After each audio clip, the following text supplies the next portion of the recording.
We started with 64 teams. We're down to 2. The 2024 NCAA Softball Championship.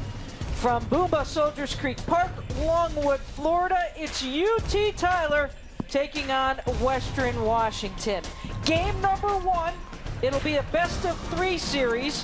Western Washington out of the West region and GNAC Conference traveled probably the furthest and took the longer path to get to this championship game, having already played 5 games this week.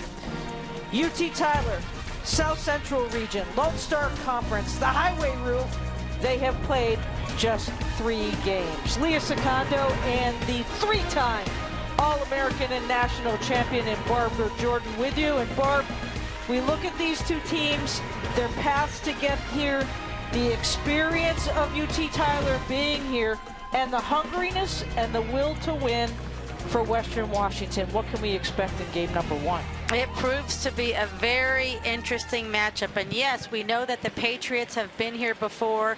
The Vikings, this is their first ever championship. And so when you take a look at these 2 teams, they met earlier and the Patriots dominated the Vikings, but there has been some major adjustments by the Vikings with their will to win. And we are going to step aside now for our national anthem.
We are set to go in game number 1 in this first game of the series.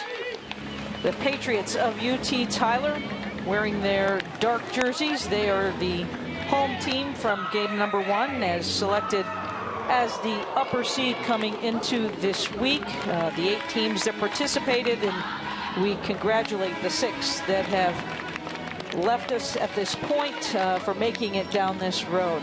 Here's the lineup for Western Washington, and they have gotten a great chunk of effort from their entire order, Barb, but you have to look at that 4 spot, and Emma Andrzejewski Ramirez. Yeah, it's been a very potent lineup, 1 through 9.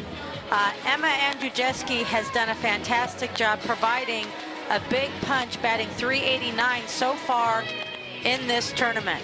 But I love Malia Andrews at the top. She has absolutely been the spark. Yeah, when we were speaking with Coach Gilmore yesterday, your face kind of lit up a little bit. You can tell with the way that Andrews plays the game, and she is certainly the table setter for this Viking team.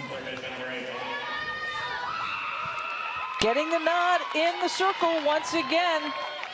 That's Kristen Haygood, and Kristen has been solid throughout this tournament. She has held opposing bats to a 151 average this week, and she has been steady. Yeah, and the way that she does it is that she throws to all zones, and she uses a variety of speeds. And we are underway with Andrews in the box. She'll be starting at 3rd base today. The steady mainstay for the Vikings.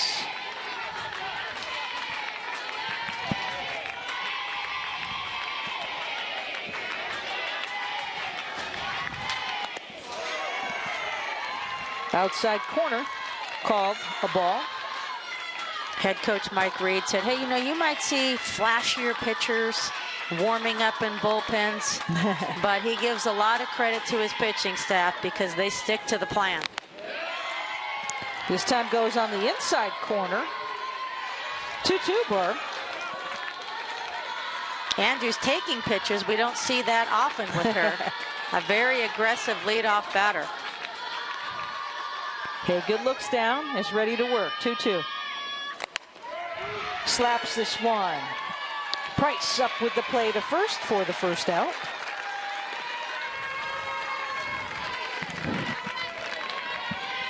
The infield for UT Tyler, that's Clarissa Zapata, number 22 over at first base. Nicole Price steady with that glove at second. Courtney Plocek at third, short. Michelle Arias at third. Left to right in the outfield, Schott, Smith, and Mullen. And that's Audrey Escamilla behind home plate. Escamilla catching today once again for Kristen Haygood.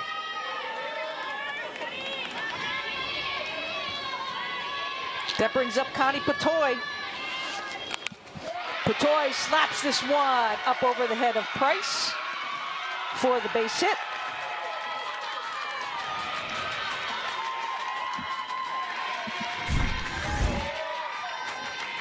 I like when people swing early in the count, especially in a championship game. You want to win, you got to go after it. You got to be aggressive in everything that you do. The steady bat of Haley Rath now with Patoy at first base. Haley had a big 3-run homer in the victory over UIndy, 7-1, to propel the Vikings to this championship game. Rath got him going in the first inning with this launch into left center field off the top of the tent. That put them on the board early, 3-0, and they never looked back.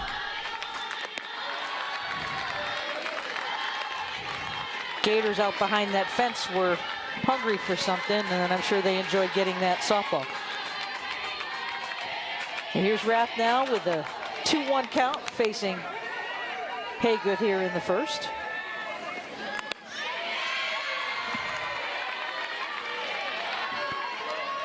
(3-1).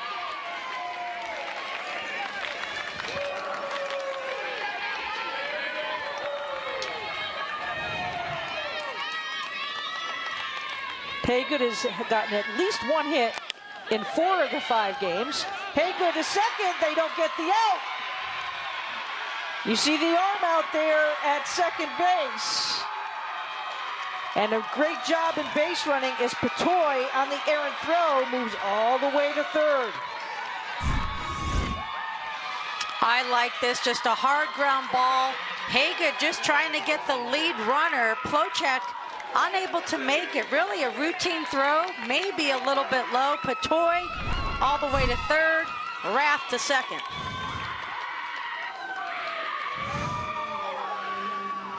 And the biggest bat in the lineup here is Mike Reed heads out to the circle to discuss it, kind of settle down his teammates. Or is Emma Andrzejewski-Ramirez, who is coming off of a big 3-for-4, 3 RBI, huge double in the 7-1 win against UIndy. Western Washington had to play UIndy twice, forced that elimination game.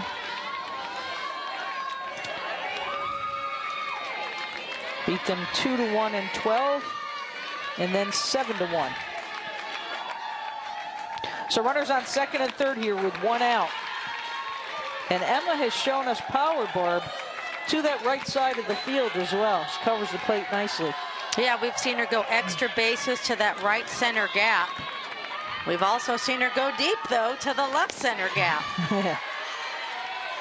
Big cut there, 1-1.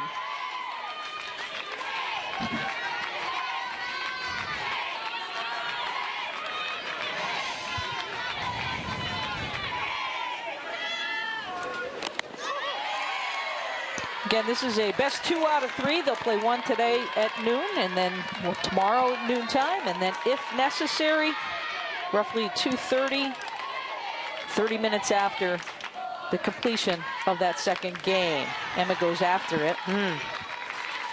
Good job protecting Haygood, trying to extend the zone on the outside part of the plate. Andrzejewski Ramirez listed as 6 feet tall, so she's got good extension and good reach. Got her. Big strikeout.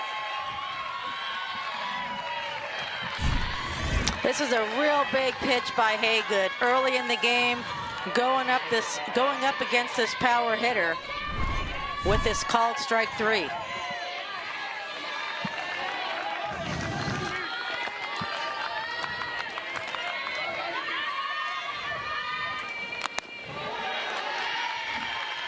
Outside corner for a ball.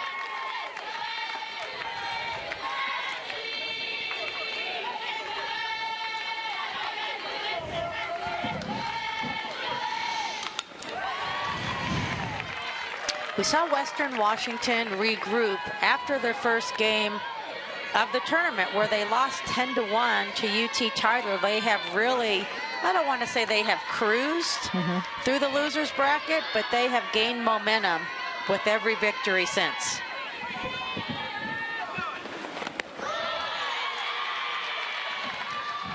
It's probably the one good thing that comes out of this. Two good things that come out of this. Everybody starts fresh today at 0-0 again with this 2 of 3 series. And for these two teams, they got a little scout on each other, like a true scout on each other, having played earlier. Well, we had a chance to talk to head coach Cheryl Gilmore for Western Washington, and she said, you know, they came out, they were fast, they ran the bases, they were aggressive, and I think it stunned the Vikings. So we will see and watch for their adjustments on the defensive side of the field. Vikings only managed 3 hits in that game. Full count now.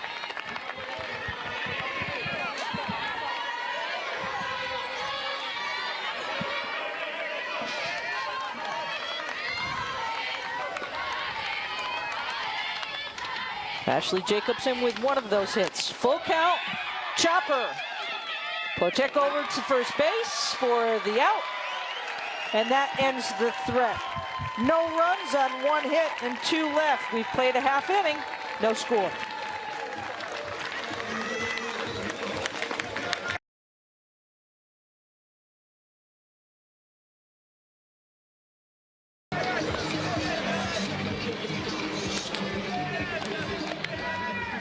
Welcome back to Longwood, Florida, home of the Division II Softball Championship. Leah Secondo and the Silver Anniversary team member, and Barb Jordan with you. And take a look, Barb, at the lineup for UT Tyler. Balanced.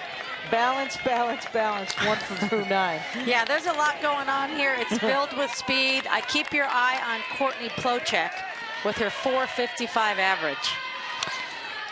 Sam Schott, the junior from Longview, Texas, steps in. Sam with 3 hits on the week as she continues to patrol left field for the Patriots.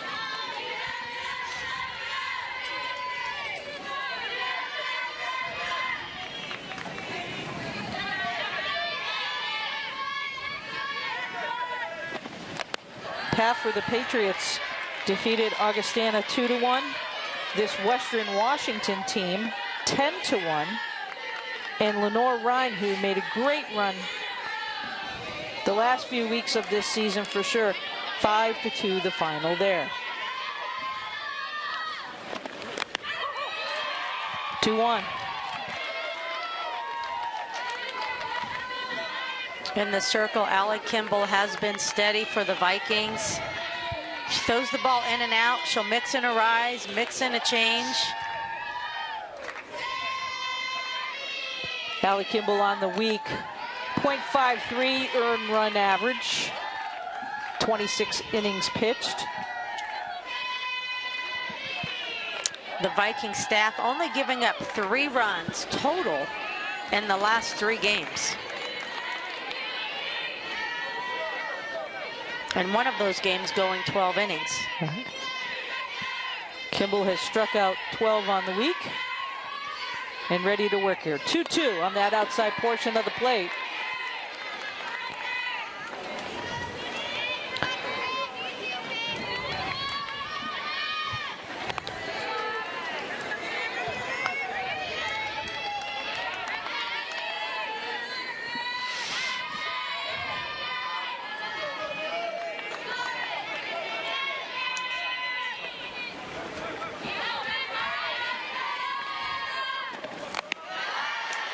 Up high for a ball. 3-2 now.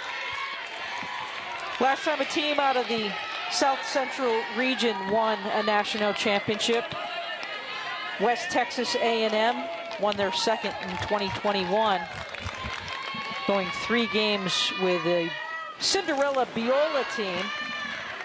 And shot hit by the pitch. She'll head down to first base. Needing to walk that one off. The last time a team from the West, you have to go back to 2011, UC San Diego.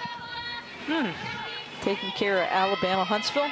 Led by head coach Patty Gerkins. Interesting to see how many teams that have won a Division II championship have since moved on to Division I. And there's a handful of them. And that was UC San Diego's second as well. My colleague Barb Jordan, 3-time All-American and also a member of 3 national championships during her time at Cal State Northridge.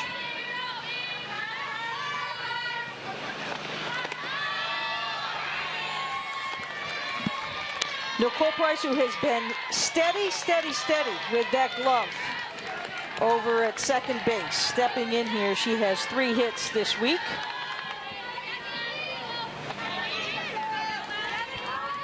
Trying to move shot along with a 2-0 count.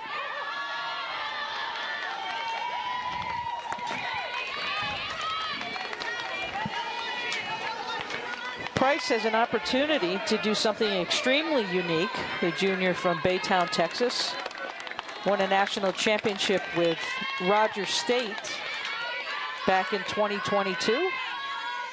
And trying to do it again here with UT Tyler. Nice bunt down, only play to first base. Good athletic throw by Andrews. And yeah, I think, you know, when you look at experience, Nicole Price is somebody that the Patriots look to, having won that national championship. You know, there's so much to be said for having won before because you understand what it takes. And as a leader, you can share that experience specifically with the younger players who have never competed in a game or a series with so much on the line. Well, that brings up a player who knows a lot about a lot on the line. One of the biggest bats, certainly for the season and this week, the graduate student from Deer Park, Texas, Courtney Plochek.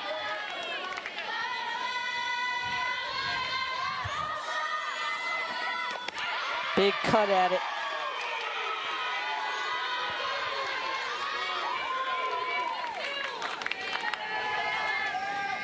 Courtney hitting .455 this week. Couple of RBIs, a big triple. It's good for 2 RBI and a 2-for-3 game against Lenore Ryan.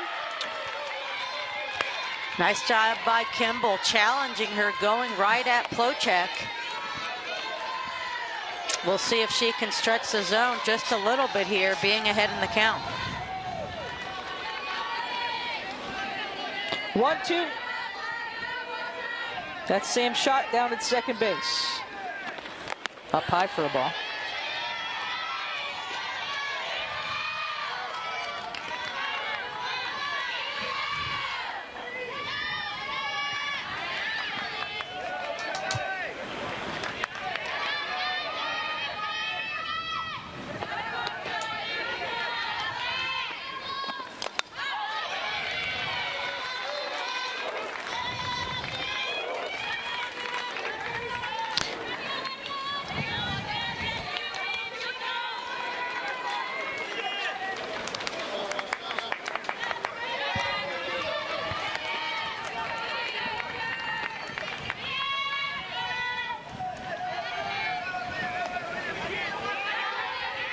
2-2.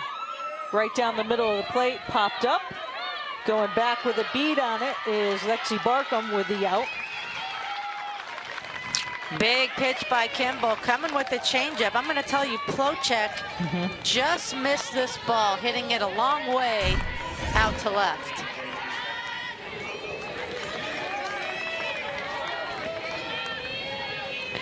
Joining Lexi in the outfield over in center, Taylor Karami and McKenna Crum out in right. Crum has been solid too, has made some solid catches this week for the Vikings, especially when needed.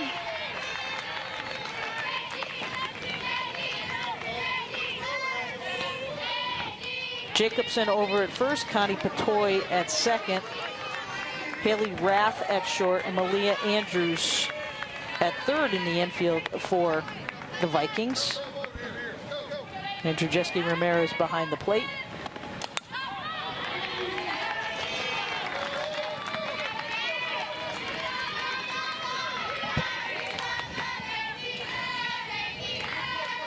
And JT Smith, center fielder. With an 0-2 count now. Smith takes it up high, 1-2. Nice spot by Kimball, seeing if she can get Smith to chase.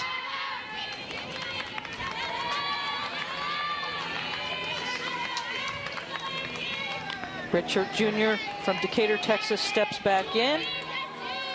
And Kimball ready to work. Took something off of it, didn't get it, 2-2.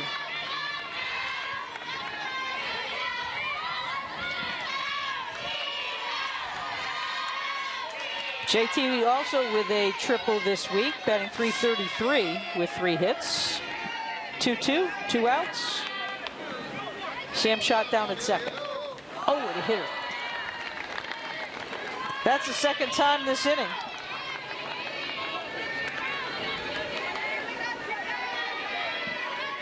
We see this pitch just breaking inside.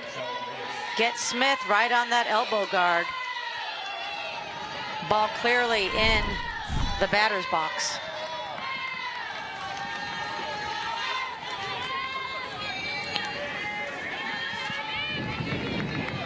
Michelle Arias steps in, number 5 hitter on the day. And the steady veteran performer over at third base for the Patriots this season.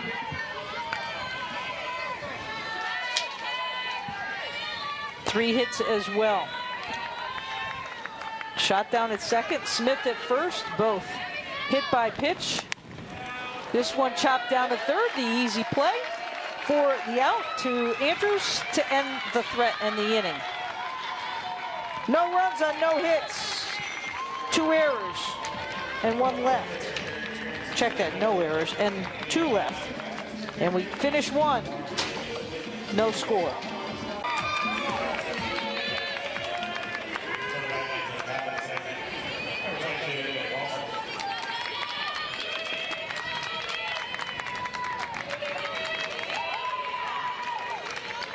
Welcome back to Longwood, Florida, home of the Division II Softball Championship. Western Washington out of Billingham. And a gorgeous area if you ever have the opportunity to stop by their 215-acre campus. Great setting for Coach Gilmore and all of the students and athletes. They're in search of their very first national championship. And they came over 3,200 miles to this location, their first ever Division II championship. And they said in this time they've had a lot of support from their new athletic director, Jim Sturck. Coach Gilmore said they didn't even have batting cages at the beginning of this season. And within the year, well, magically, those batting cages have been installed right before the regional championship. Coach saying it made a huge difference with her squad. Going fishing on the outside corner. Second strikeout of the game here by Haygood as Emily Paulson goes down. See Haygood coming here and just getting her to chase right off the plate. And that's the pattern we've seen with Haygood early in the game, trying to get these right-handed batters to lean and look outside and then try to finish them with an inside pitch. That's the junior number 2, Lexi Barkham, the left fielder out of Pasco, Washington.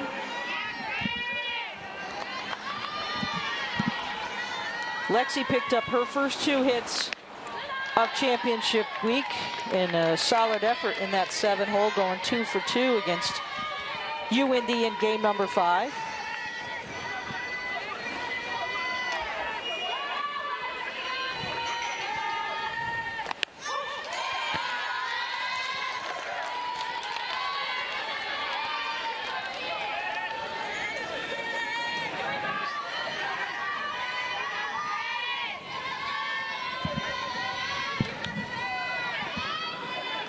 One now, up high for a ball.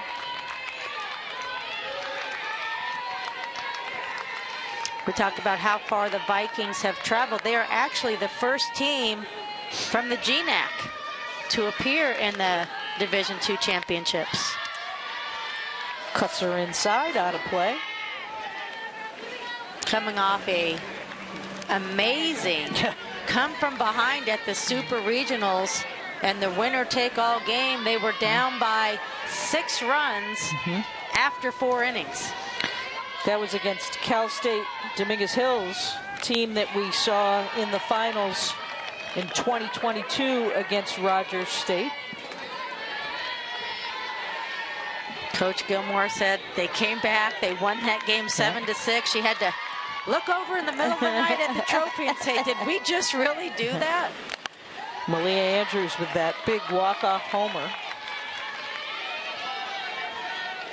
Never say never. Back, they were down 6-0. Full count now.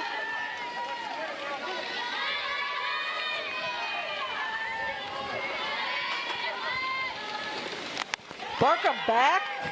Haygood over to first for the second out.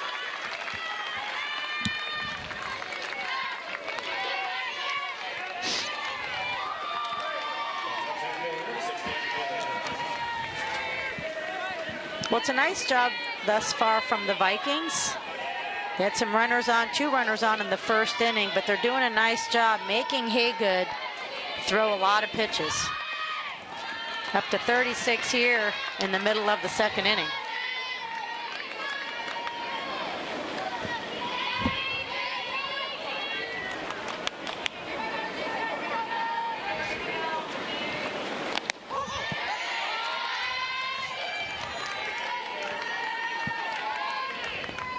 Taylor Karami up on the counter.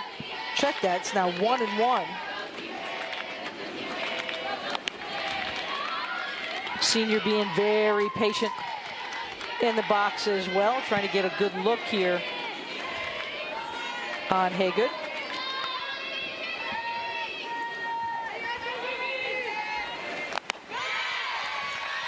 There's that change of speed by Haygood. It's a real good look and a nice mix with her repertoire.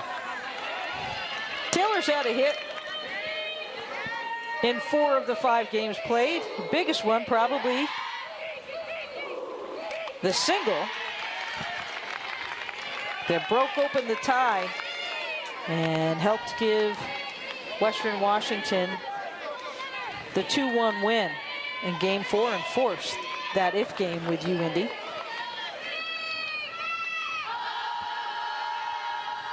Two chases it upstairs. Their run through the losers bracket has been, something pretty special. We talked about how they've outscored opponents 16-3 in those 3 games, collecting 31 hits in those games. Up high, she goes after it, chases it. Arias with the play in foul territory. 3 up, 3 down in the second for the Vikings here in game 1 of the Division II softball championship.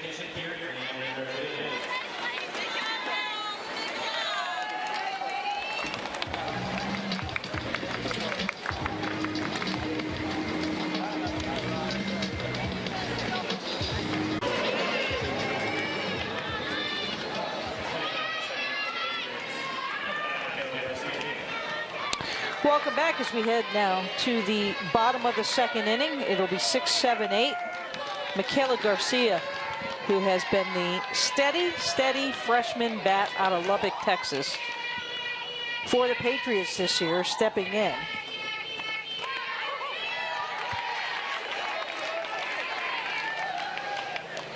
Garcia with 4 hits this week.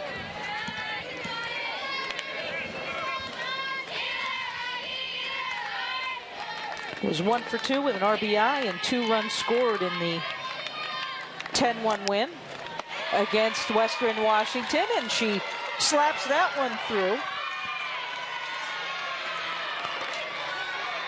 This ball trails up in the zone just a little bit, and it gives Garcia a nice chance to get her barrel out in front and drive it through.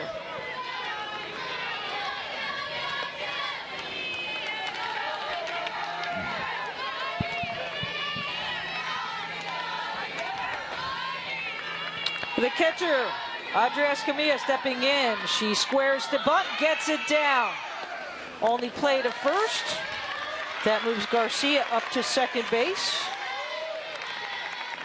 And this is a good fundamental bunt by Escamilla. This pitch was sailing, low rise ball in the zone. She does a nice job of keeping her barrel at the top of the strike zone and just dumping it down to move the runner.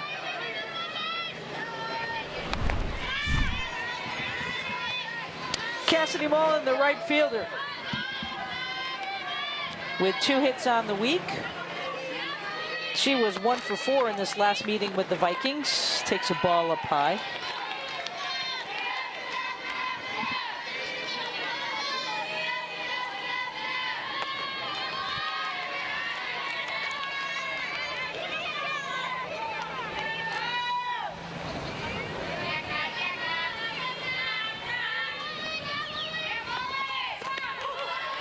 Break down the pipe for a strike, 1-1.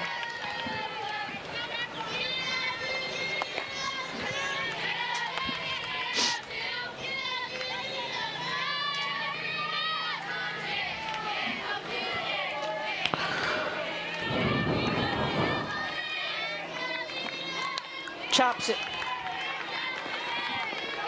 And that ball is foul.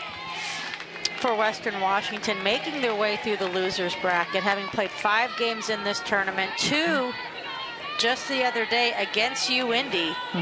One of those games going 12 innings. And yes, at the end of that day, when they won their second game, they said, "Hey, coach, your practice time tomorrow is," and she just looked at them and said, I think we're going to take the day off. It's well-deserved. They had been in this Florida heat. You could see the redness on all of her players' arms. And Coach Gilmore said it was the stickiest, hottest, gruelingest, grittiest, most fun day I have ever been a part of on the softball field. True, when you're winning. Down low for a ball. But those are the memories. Those are the things, like when you come back, you don't just say, "Remember that?" It's like, it's all those little things during the day that are the laughter. I promise you, some of them rolled over in the middle of the night. Their arms were so sunburned, they felt it. Yeah, absolutely. Outside corner, ball 4. So Mullen is on. First walk of the game.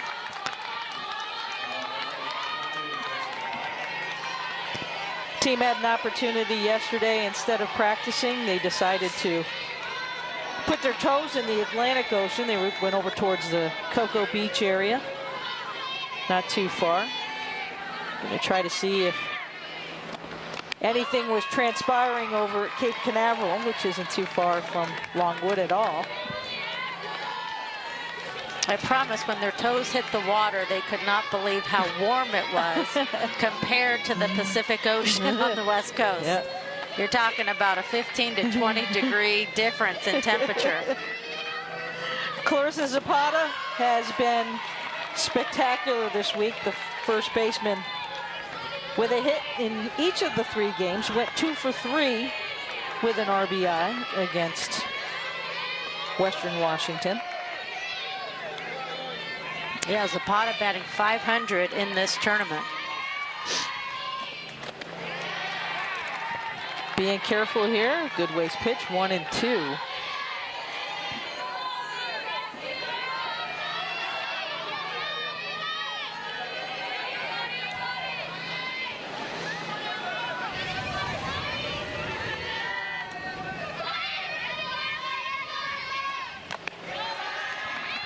Now, in that victory against the Vikings, the first go-around, the second game of the series for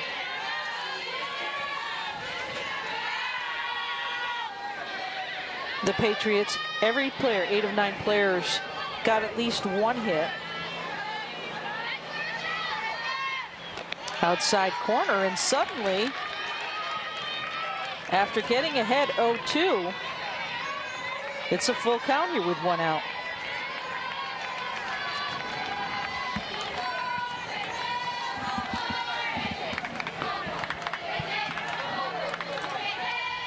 Garcia at second, Mullen at first.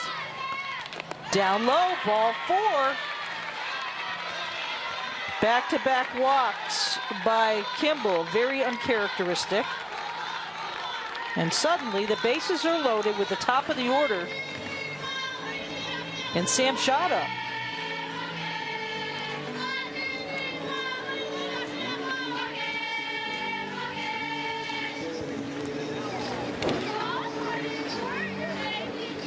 I like this timeout right here. Just trying to settle things down, break the momentum a little bit, regroup, make sure everybody's on the same page. Every moment counts.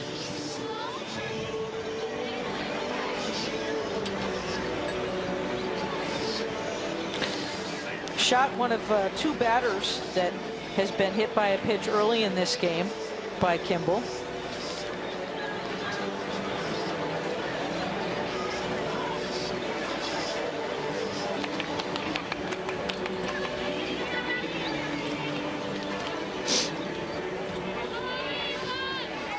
And after the brief conversation, Allie's ready to get back to work.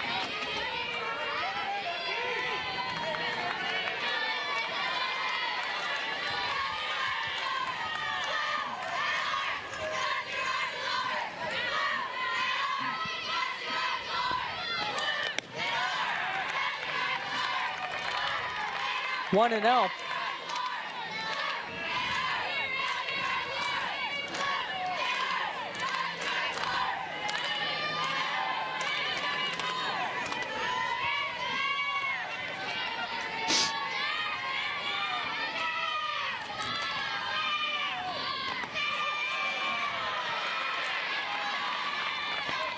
Kimball comes back, 1-1 now. Garcia at third. Mullen at second. And Clarissa Zapata over at first base with 1 out here. And the Patriots threatening. Low and outside, 2-1.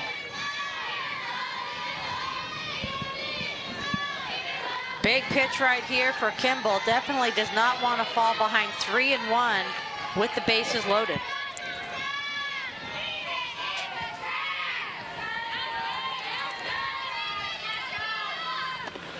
Up high, 3-1. No activity just yet in the Viking bullpen.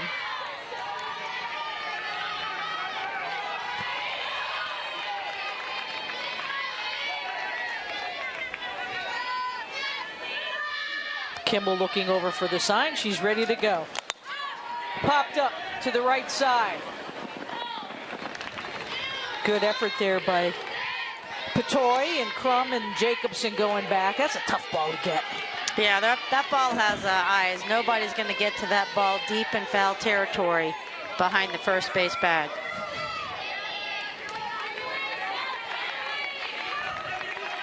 So back full now. Kimball takes a deep breath as she's ready to go.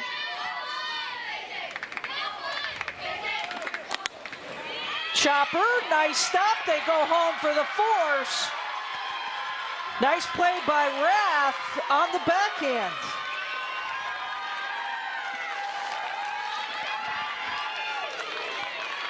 This is a big time play by Haley Rath, who makes it look so easy. Shot with the ball to the 5-6 hole, a backhand and a throw across her body to Polson at the plate. So on the fielder's choice, shot at first now. Cassidy mulling over at third base. Zapata moves up to second.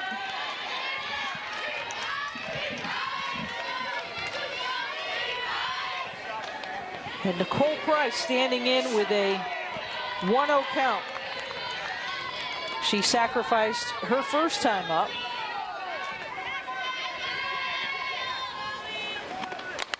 Popped up and out of play.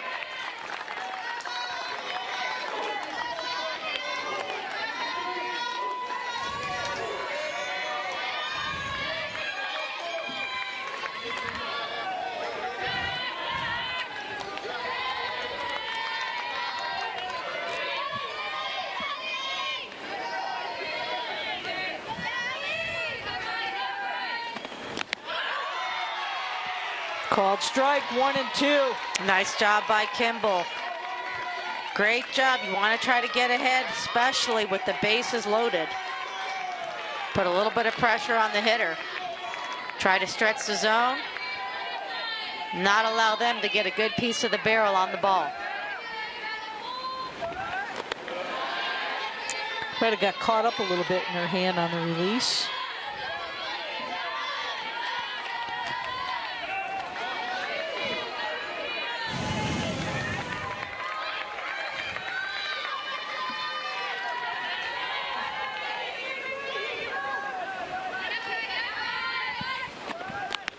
Takes a swipe out of it. Allie Kimball gets out of the jam here in the second inning, leaving 3 runners on base. Patriots have now left 5 in 2 innings, and we are scoreless.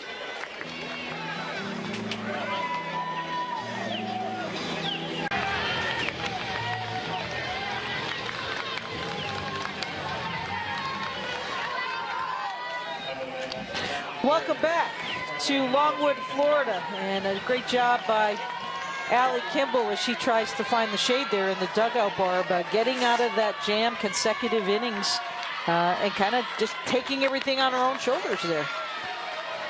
Yeah, nice job so far, and you know, you got to look at the runners left on base early in this game. 5 already is we have 9-1-2. This is McKenna Crum, the right fielder. She shows bunt, pulls it back.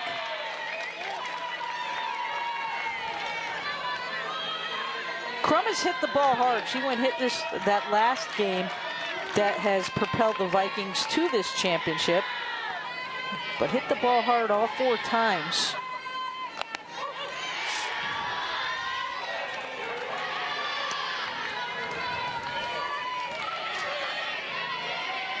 Four hits on the week.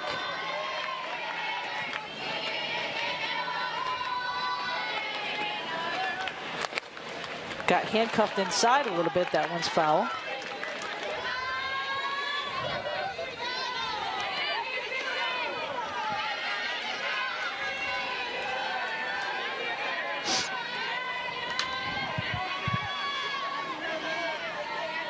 Two now as Hagan looks down.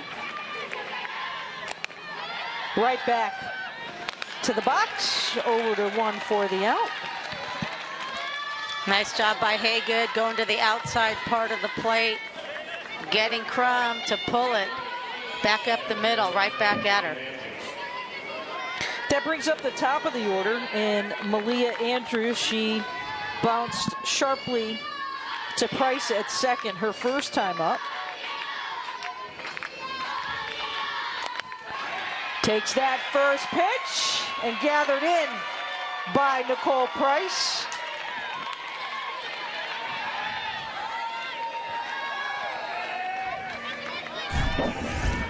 Nice stroke by Andrews, this time up, going after the first pitch, where we saw her take a lot of pitches to see what Haygood was going to be like earlier in the game as the leadoff batter. That's Connie Patoy. She fouls this one just out of the reach of Arias.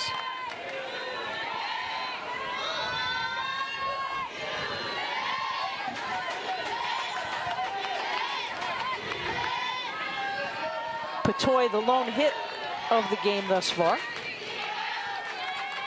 To right field, her first time up. Hagen staying on the outside portion of the plate, 1-1.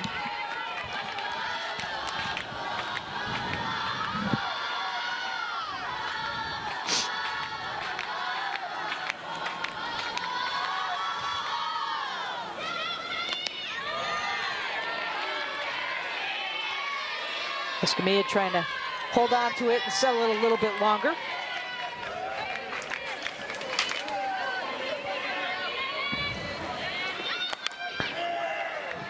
That's up and out of play.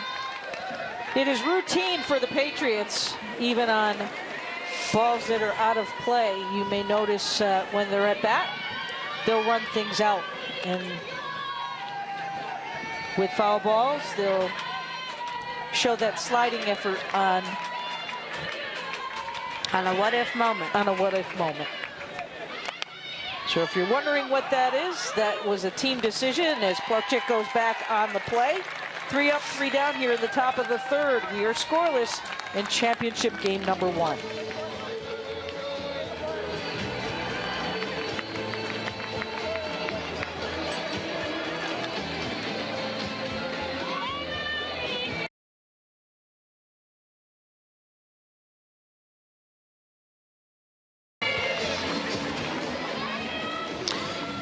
We head now to the home half of the third inning. The Patriots of UT Tyler, third consecutive trip to the Division II championship week, and great success with their program in their first 3 years, making it to be one of the 8 final teams here. The Patriots come into plate. It'll be 3-4-5. Courtney Plavchik will lead it off here. Courtney flew out to left field her first time up. UT Tyler, of course, part of that University of Texas system. Public Research University, established back in 1971.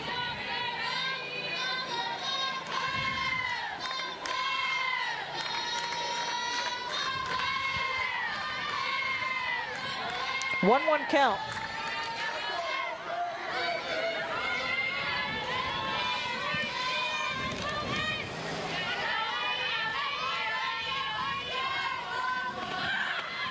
Shows bunt, pulls it back.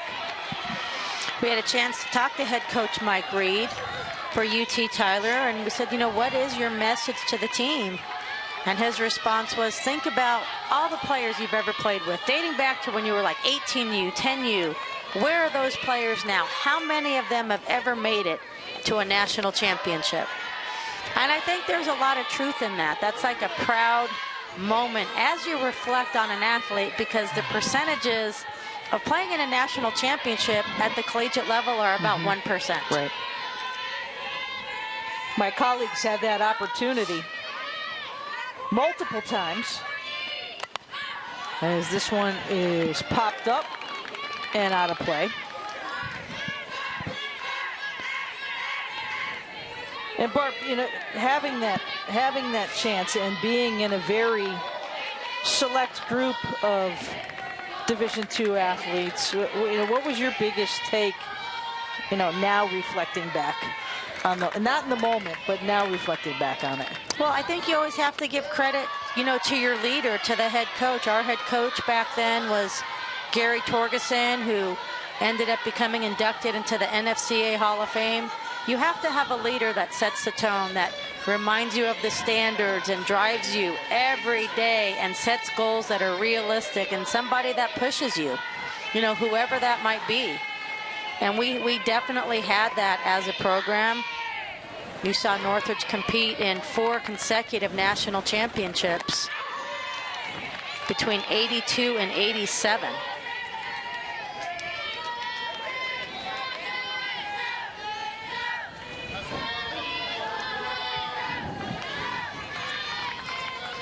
Oh, 0-1 count here on JT Smith.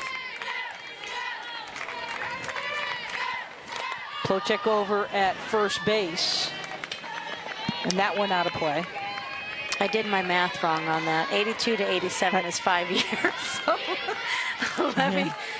let me do the math in my head a little differently. Yeah, but you know what? Your team, like you said, your team was there those 5 years, winning 4 of 5. Stephen F. Austin kind of ruining the party in between with that 1-0 victory. I remember it well. Slapped out to left field, and Barkham grabs it in, gets that ball in quickly. You know, and I think that's probably, you say you remember it well as we take a look at it on the replay. Look at this nice shot by Smith. Unfortunate for her, right at Barkham and left.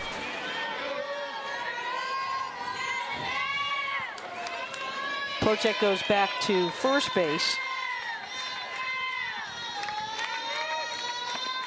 You say you remember it well, and just probably the same way that UT Tyler remembers it well, tasting it so close last season, losing to the eventual national champion in North Georgia.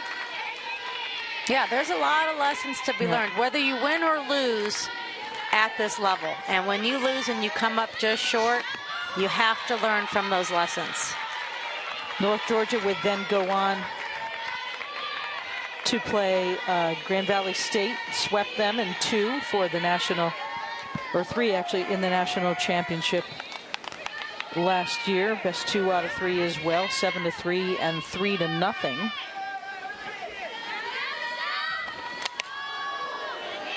This one off again and out of play. They're going through softballs here today, like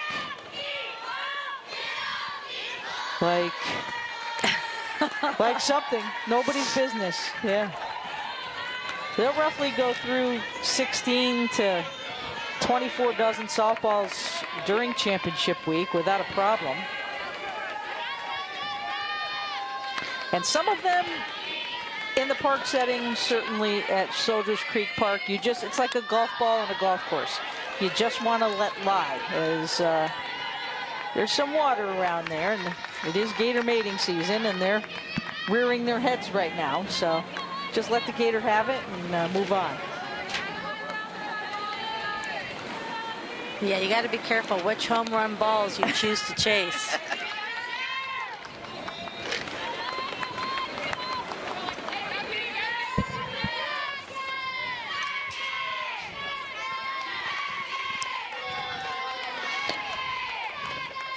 The runner first is Courtney Plocek, and Kimball took something off of it. Arias now with a 2-2 count with 1 out.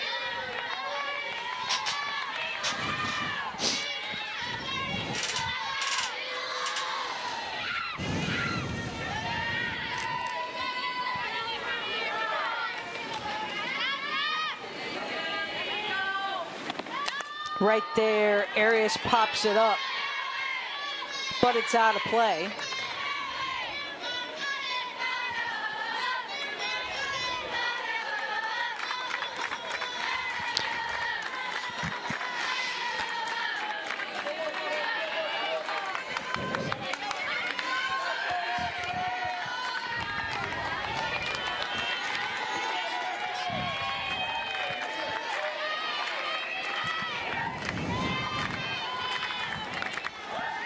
Now. Arias with the shot. Foul. Nice job by Arias. She's getting an array of inside pitches. Kimball understanding her power, keeping it close enough on the inside corner where right now, whatever Arias is hitting is going foul.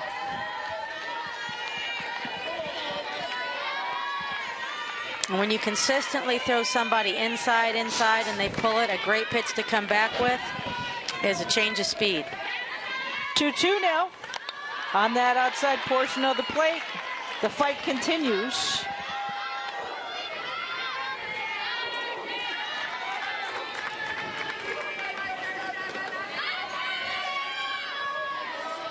On this very hot, sunny day without a cloud roughly in the sky right now in Longwood, Florida.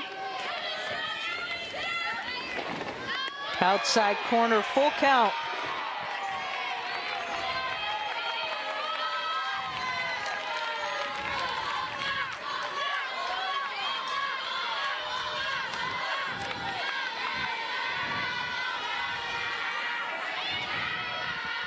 Battle continues here in the bottom of the third. Popped up once again. And is there a beat? And actually, that had airtime and is out of the park. Boy, it was curving interestingly towards the foul ground area. And with the swing of the bat, the Patriots are on the board. A professional bat by Arias. How many pitches did she foul off inside? Finally gets one again on the inside part of the plate. She makes her adjustment. She catches it out in front and just launches it deep to left to put the Patriots on the board 2-0.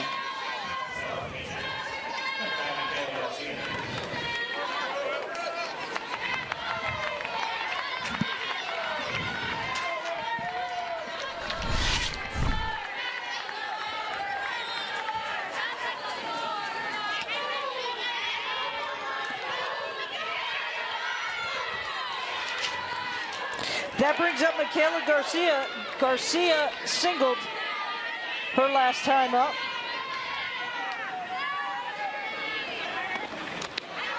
Cuts her inside for a ball.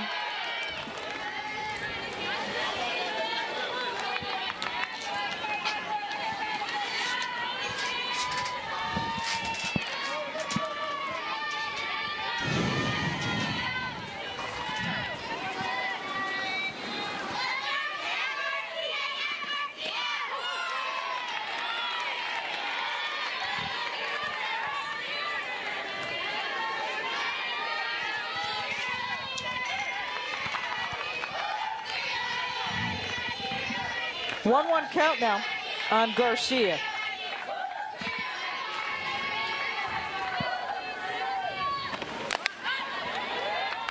Slap foul.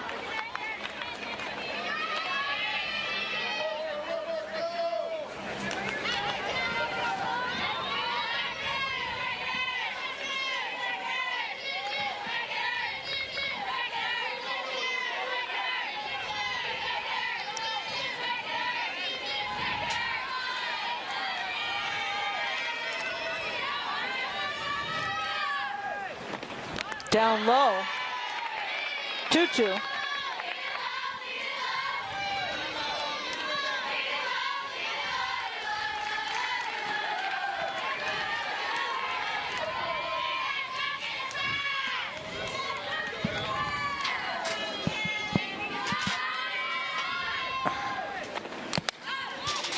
Slap foul. Patriots having quality at bats. They're seeing a lot of pitches, swinging at good pitches, fouling balls off. That is the 70th pitch by Kimball so far this game, and she has not even completed 3 full innings. Be interesting to see at what point Coach Gilmore gets activity going in the bullpen. You would have to think it would be Kiana Kong, who has been exceptional this championship week. The freshman stone cold on at least 4 occasions, getting the Vikings out of a jam. 3-2 now.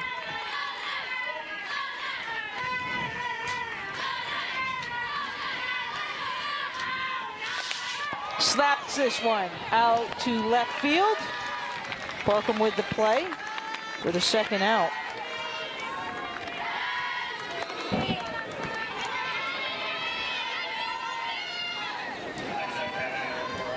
And with 2 down, base is cleared for Audrey Escamilla. Sacrificed her first time up.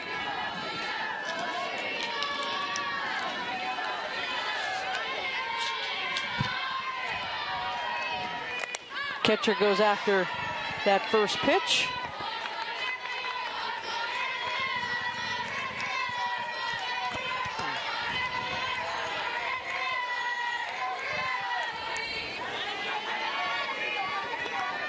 Escamilla has already graduated with a degree in psychology in 3.5 years. She's working on her master's in cybersecurity. Outside corner for a ball.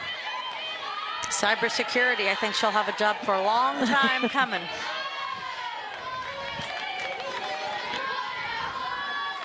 Fifth batter this inning to face Kimball.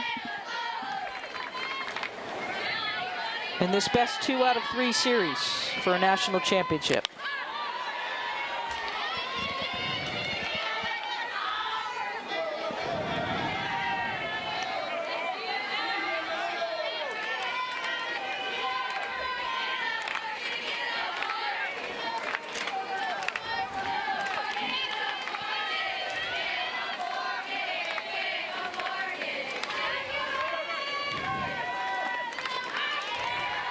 Big cut at it.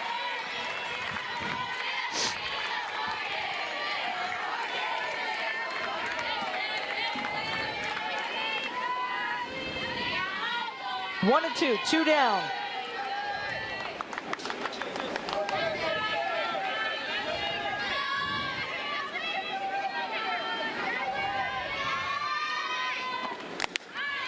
Slaps at it into the gap. Will be extra bases. Escamilla sliding safely into second base with the double. Another good piece of hitting by UT Tyler after fouling off a handful of pitches. Escamilla gets one on the outside part of the plate, showing off her ability to go with it. 11th of the season for Escamilla.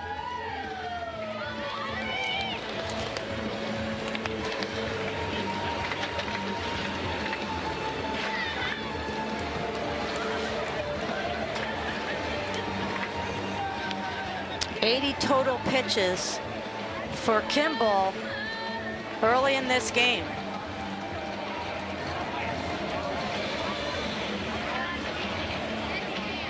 Cassidy Mullen scheduled up next. Kimball will continue on. No one was warming up in the bullpen, obviously with 2 outs here.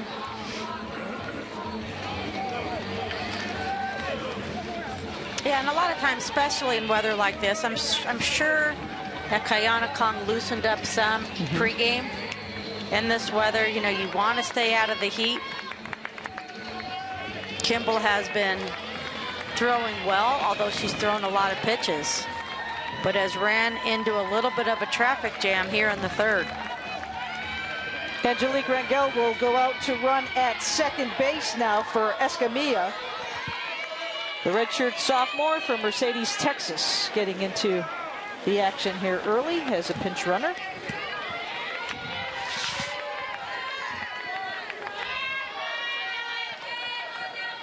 Rangel out at second base, running for Escamilla.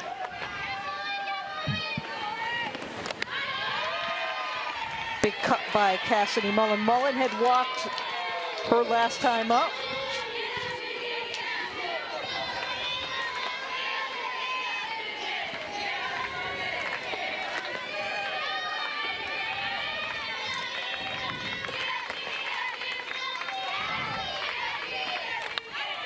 Fouls it out of play.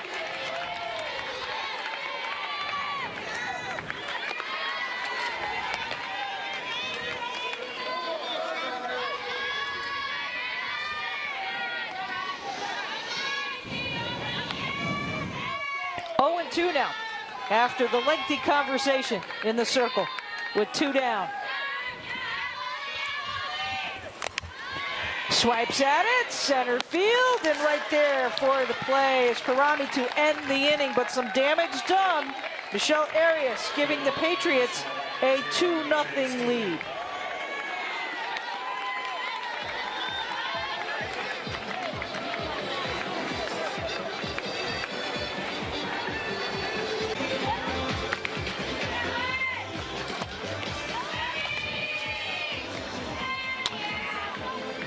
Some work for the Vikings to do. They have certainly been in this situation before, being down.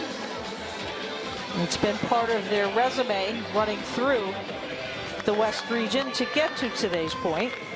Certainly 2-0, Barb, is a small task at hand.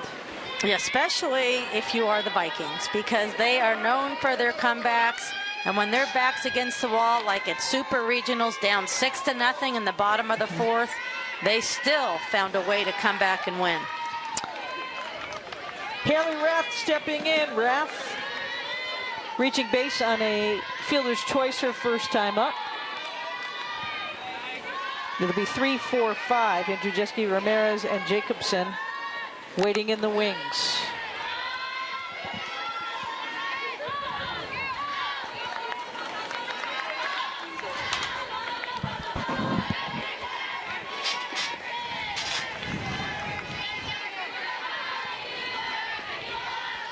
Only one Viking,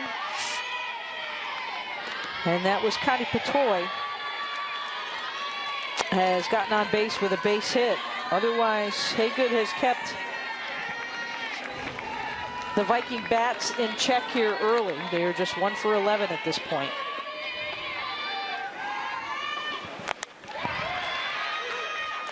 Oh, great stab by J.T. Smith. Just when you're looking for a base hit, you get a line shot like this, and J.T. Smith says, hold on just a second. This is just a fantastic defensive play to get the leadoff out. Nice web gem there, and that brings up Andrzejewski Ramirez. She struck out her first time up. Those are the sorts of plays in the outfield that always seem to happen in postseason. Definitely would have been a gapper. This one popped up. Bocek gathering in for the second out. 2 up, 2 down here. A lot different facing Andrzejewski Ramirez with nobody on and 1 out than somebody on first base with no outs. All these plays that the teams are making defensively are so key. Jacobson bounced to short her first time up, goes after that first pitch. Boy, her hand came off the bat. A little funny off of that swing.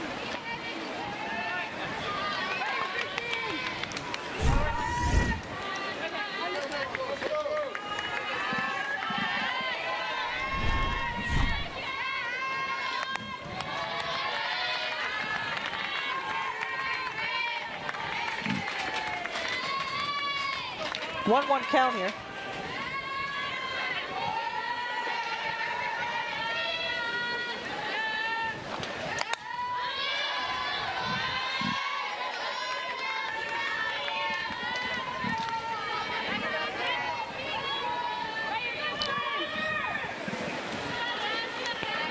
Two down.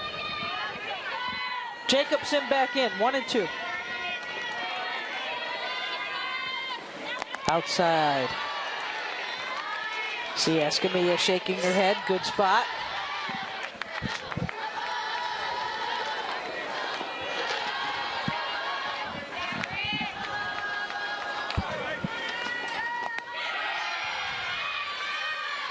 Hagan in the circle has done a nice job early in this game, only giving up 1 hit. No walks. She really has done a nice job limiting the Viking base runners. Of course, good support behind with her defense. Fouled out of play.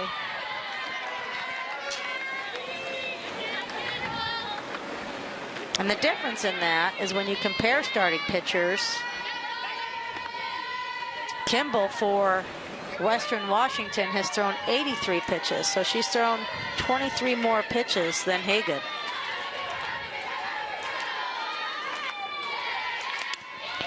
Going down to get it. Into the gap this one goes with 2 outs on her way to second base. Nope, she's going to come back to first. Nice job by Smith in the outfield, Barb, to get that one. This is a good piece of hitting by Jacobson. Gets a ball down in the zone, goes down and gets it with her legs.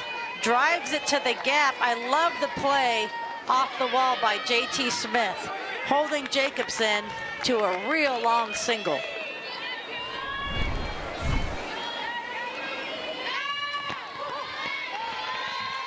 Emily Paulson, who was a victim of Haygood's, one of 2 strikeouts thus far. In the box here with an 0-1 count with 2 down.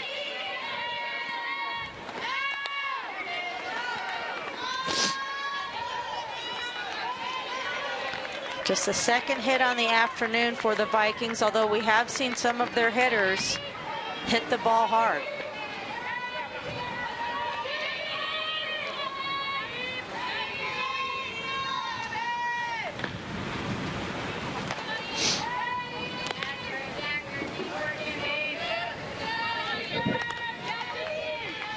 Two.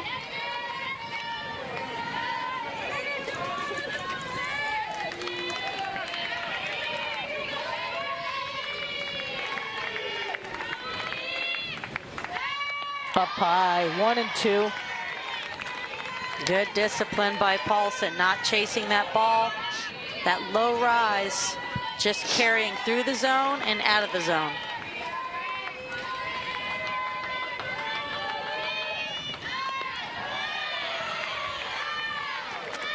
Goes back inside, 2-2 now.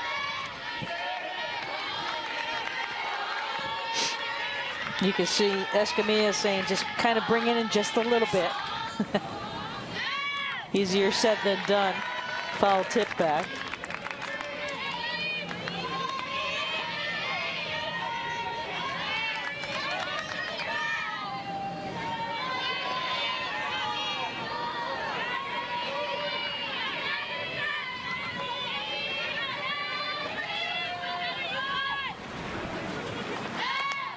Up in the air and caught by Arias out at third base in foul territory. Another runner left. That's the third of the inning for Western Washington, and UT Tyler up 2-0 here in the bottom of the 4th we go. So we head now to the home half of the 4th inning. The Patriots leading game 1, Barb, 2-0. This is a best-of-3 series for this championship. You have been in this setting. You have experienced it multi-times, which getting there once is great. Getting there 2 times is awesome. And we have a change in the circle as well. So we'll get to that thought in a second as Joey Baker now comes on in relief for the Vikings as we head to the bottom of the 4th inning. Kayana Khan coming in the circle. She has been fantastic this postseason.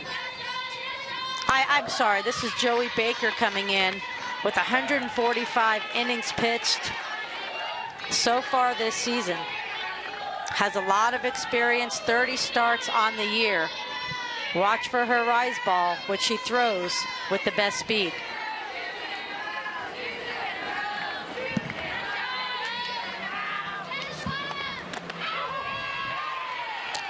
Now as she comes back on Zapata.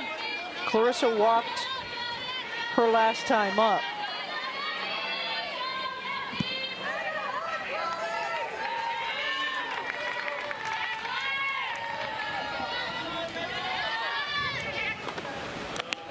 Took something off of it. 3-1 now.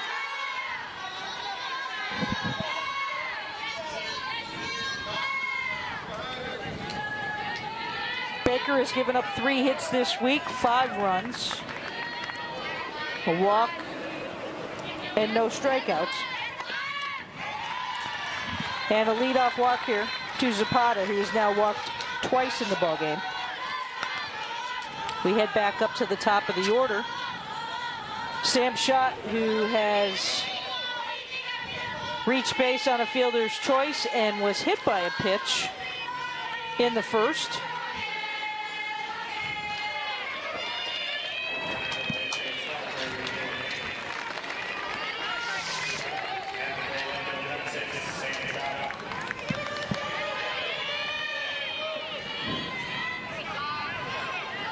Haley Fannin is the runner down at first base for Zapata. So Fannin, the pinch runner, number 3.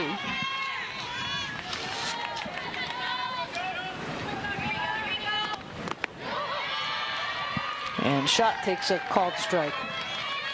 Good job by Baker coming in, getting ahead.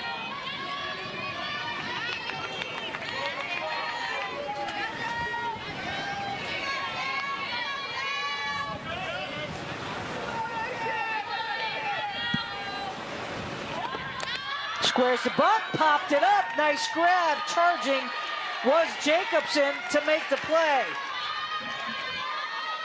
And there you see Sam Schott. A sacrifice bunt situation here. Schott actually squares late, and maybe just a little bit more to try to give herself a chance to bunt for a base hit. It's so key in that situation to get that ball down on the ground and put that runner in scoring position. Nice job by Jacobson over at first.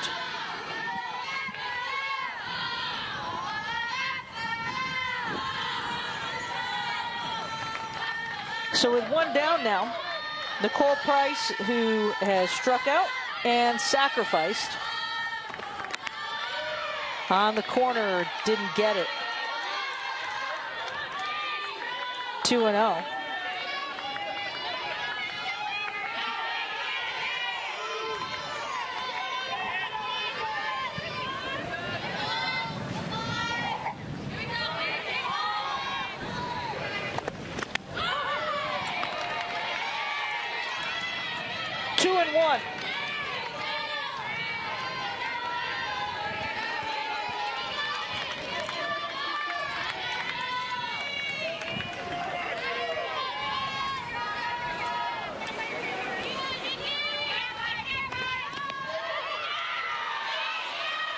Comes back 2-2 now.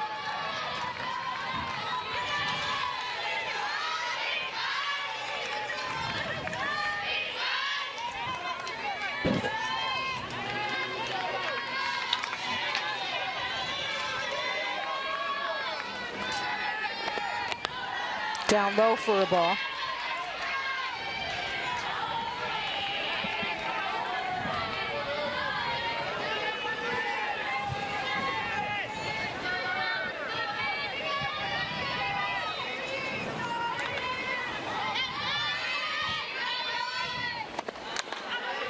Slapped.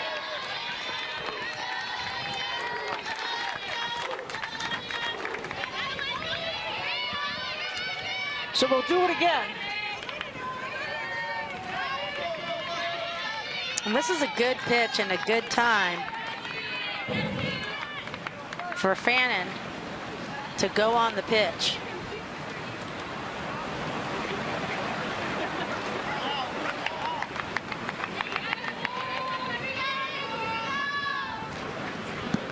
Price good at using the ground.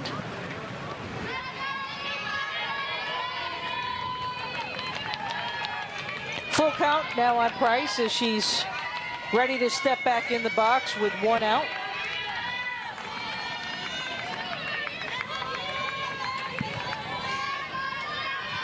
Baker is ready.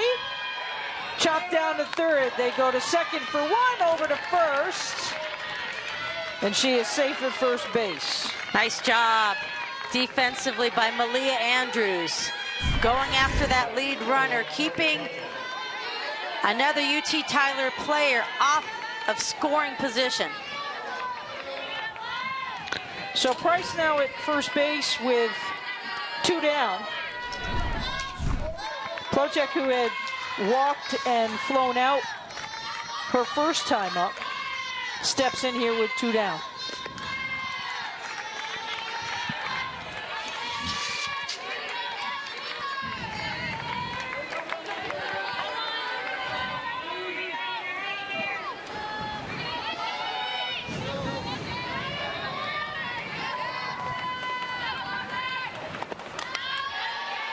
Baker, a career 3.27 ERA. Was 12-6 on the year, 25-18 lifetime.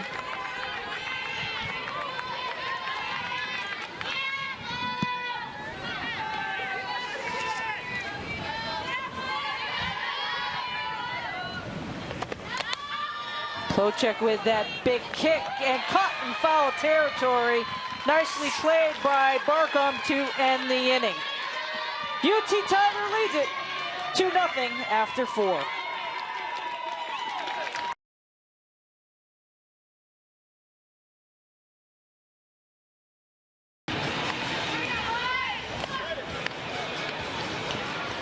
Welcome back as we head now to the top of the 5th inning. Haygood rolling along, Barb. Just consistently not being overpowering, just putting the ball in the right place, letting her fielders do the work. Yep. 4 innings pitched. She scattered 2 hits, has not walked a batter. Now, I'm going to give credit, though, to the Vikings offense. They have had very good quality at bats. They've had some balls hit hard, but so far for the Patriots, they are playing very good defense, as we saw that diving catch by J.T. Smith last inning. And Barkley, who made that solid grab, really setting herself up nicely. Plowcheck to end the inning, leads it off here. She bounced back to Haygood in the 2nd.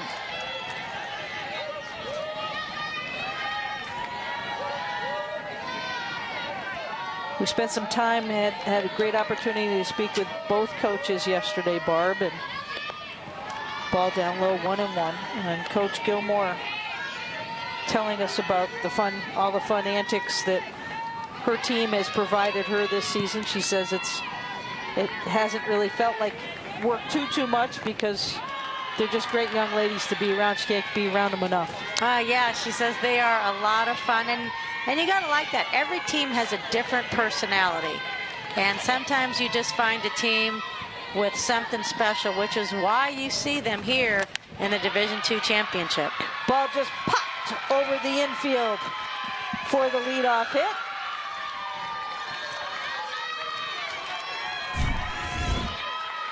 Good piece of hitting and good bat control right here to get things going.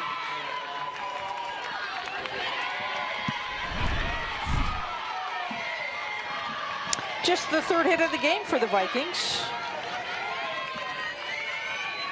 Back-to-back innings with singles. Let's see if they can materialize something here in the 5th.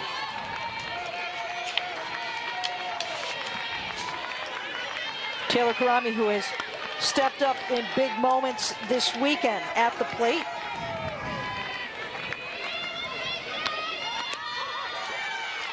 There's that nice change of speed by Haygood.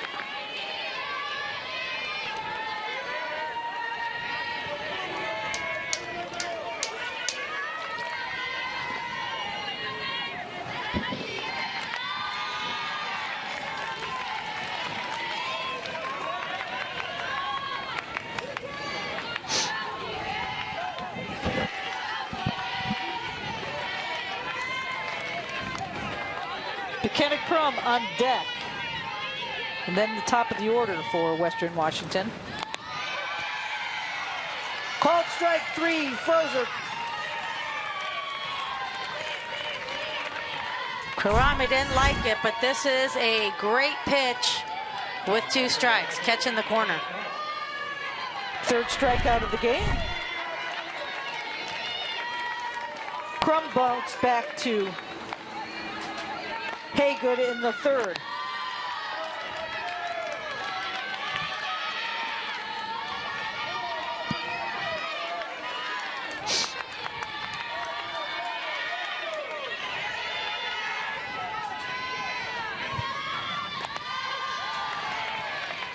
Called strike.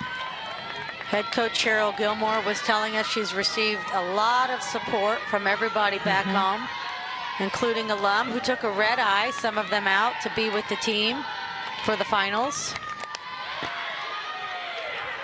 Short right diving catch by Cassidy Mullen out in right field. She had to go a long way, Barb, to make that grab. Every pitcher loves an outfielder that can make plays like this. With a runner on first, Mullen runs a long way, full extension to bring this in. Just a terrific catch.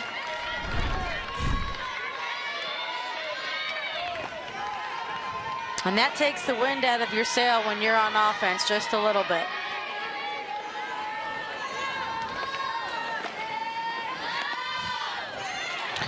Brings up the top of the order. Malia Andrews looking for her first hit of the game. She lined out sharply to Price in the third. Yeah, and there's a big difference. Let's just say that last ball fell in for a base hit. Maybe it would have put runners at first and second, maybe first and third, but there'd only be one out with Malia Andrews up, who is clearly one of the top hitters in this championship.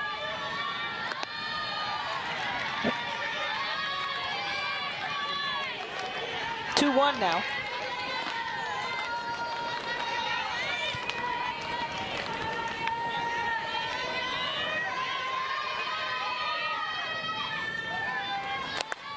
Popped up. And caught for the third out of the inning. So Haygood gets out of the jam. We head to the bottom of the fifth. The Patriots up 2-0.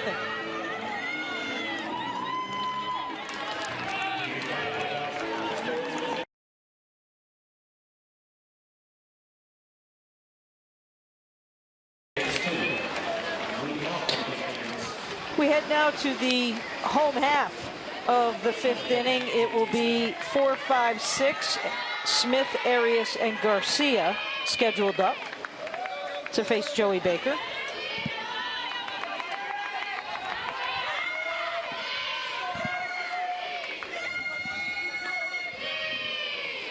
Smith has flown out, been hit by a pitch. Takes an off-speed, stuff for a strike.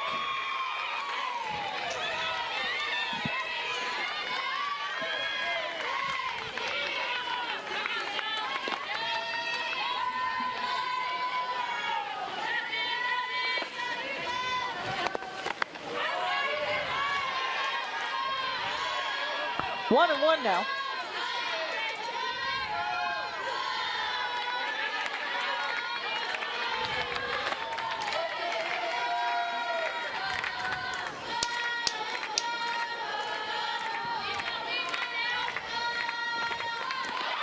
Goes at it again. This time it works. Baker, 1 and 2. Baker coming with her changeup, throwing it 2 out of 3 of the first pitches here to Smith.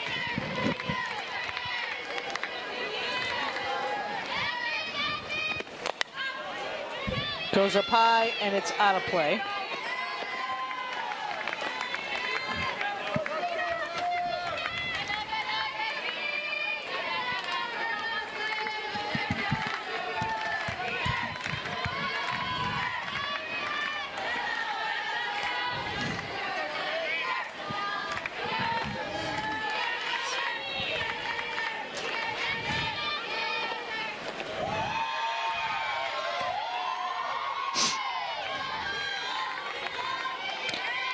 Now as Smith catches her breath, steps back in. Baker's ready to work.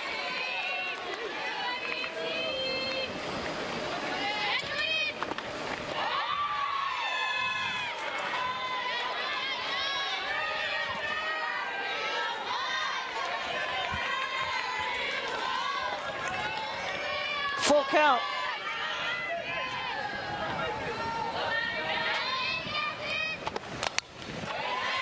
Through for a base hit. Leadoff runners aboard. Good piece of hitting by JT Smith, staying patient and waiting for a pitch that she can hit. She saw 4 changeups during this at bat. Finally gets something hard on the outside corner, and she drives it through.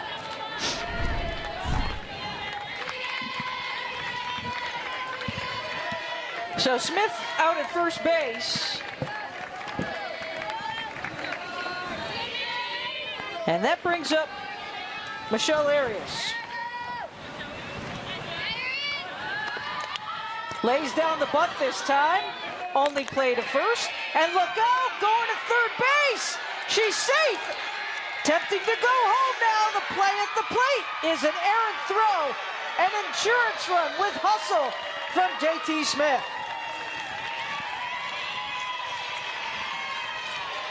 You gotta love the hustle on the bases. Arias with the sacrifice bunt. Looks like everything's routine, but Smith takes off for third. Baker unable to bring in the throw.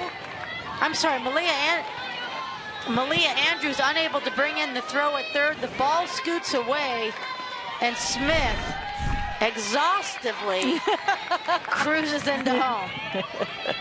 She just did a 120-foot sprint. She certainly did. And an insurance run here in the fifth for the Patriots. That brings up Michaela Garcia. Garcia singled in the second inning and flew out to left in the third. So one down now, bases clear, and a run across for UT Tyler. Slapped, foul. That was one of the adjustments after these two teams met in the first game. The head coach of the Vikings, Cheryl Gilmore, said they were so fast, they put so much pressure on us on defense, and we saw a little bit of it right there on that previous play.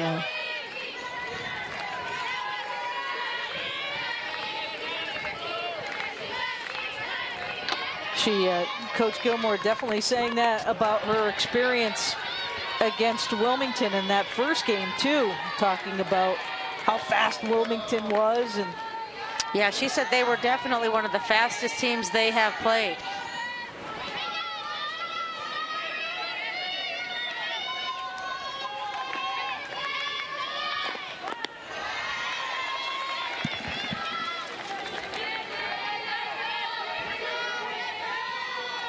Two now.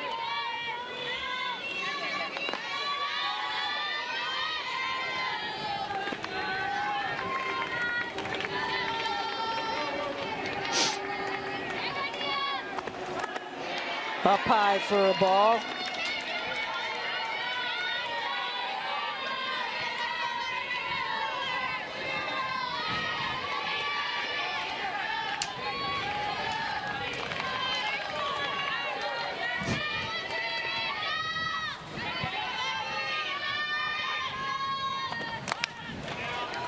Down to third, play over to first, have to hurry, and they just get her.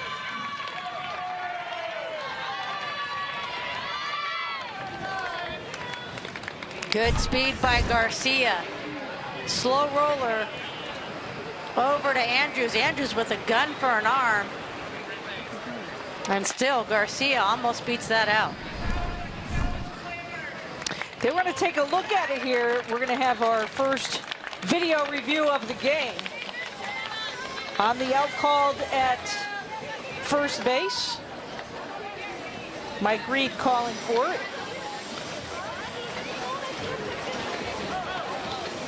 So Jenny Bullion will put on the headset and they'll have the conversation.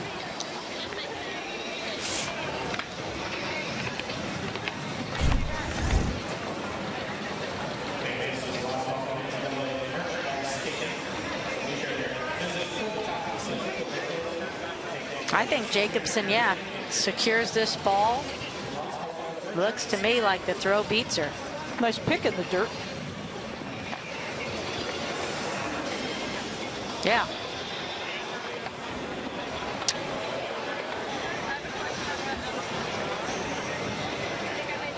The only thing they could possibly question with that would be, did she have control of the ball at first, which I think she did.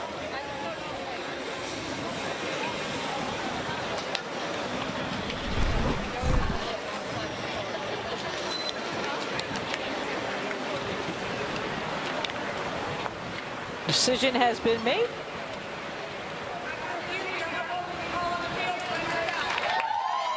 So the play stands. 2 outs now. That leaves Mike Reed with 1 review to request.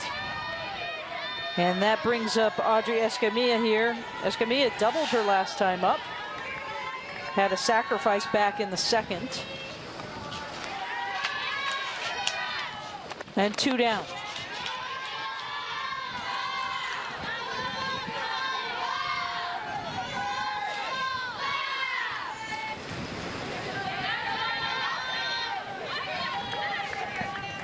Scheduled up, Patoy, Raff, and Andrzejewski Ramirez in the 6th for the Vikings.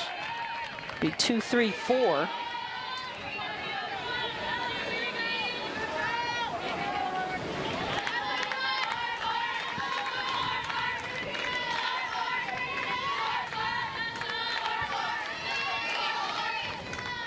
Oh, nice pitch by Baker.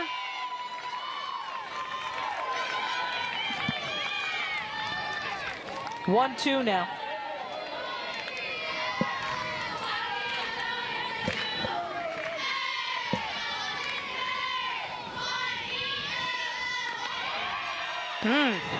Nice change of speed again. Maybe came across the zone a little high, but that looked pretty good to me. And Andrzejewski Ramirez turned around and asked and gave the sign. You called it right, Barb, just a little bit too high.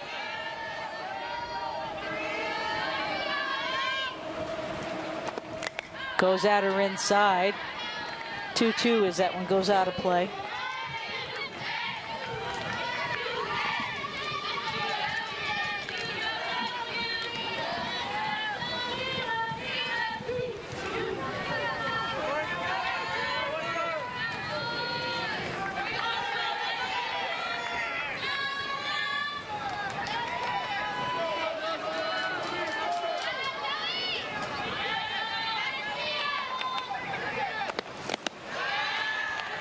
Full count now with 2 outs.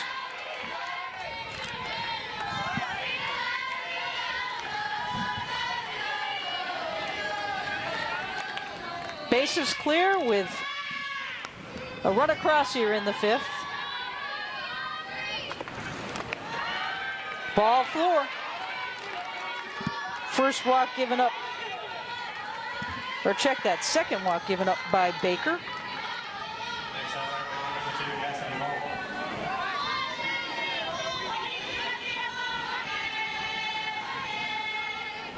Cassidy Mullen, who made a exceptional diving grab, now up and goes after that first pitch. Cassidy 0 for 1 has walked and flown out to center.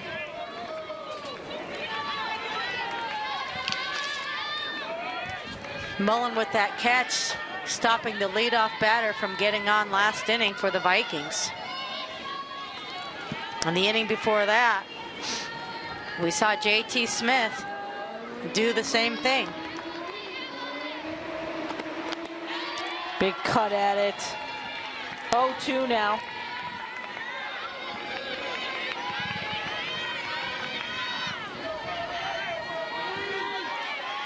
Mullen needing to protect here. 0-2. 2 down.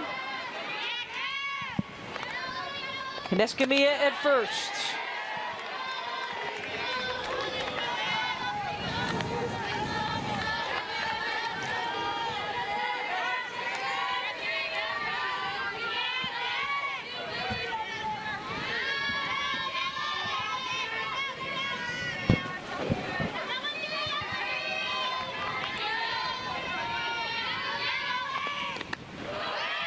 Did she go? She did not. So 1-2.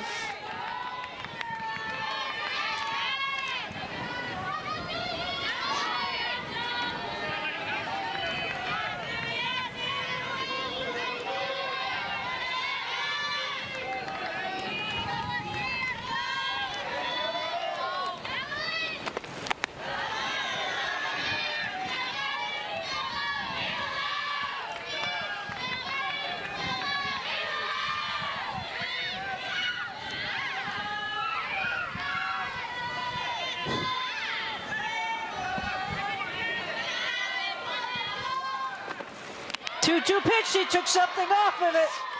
Freezes Mullins, and that will end the inning. But the Patriots get one across and extend their lead to 3-0 after 5.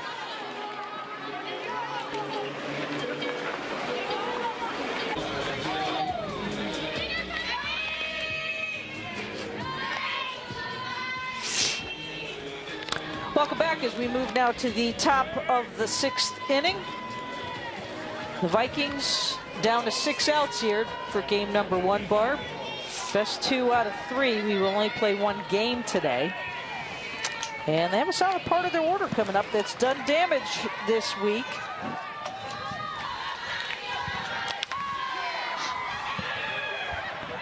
And there's the first opportunity as that one drops in over the head of Sam Schott. And Patoy goes into second base, puts her arms out like, see, we can do this. Patoy, this is the 3rd batter in 3 consecutive innings who has led off the inning and hit the ball hard. This ball into the gap. And I'll tell you, these Vikings, they know how to come back, and this is their moment. First extra base hit of the game given up by Haygood. And that brings up Haley Rath. Rath, the big 3-run homer against UIndy to ignite the Viking team into this championship round. 2-0. Haygood being very careful here with first base open.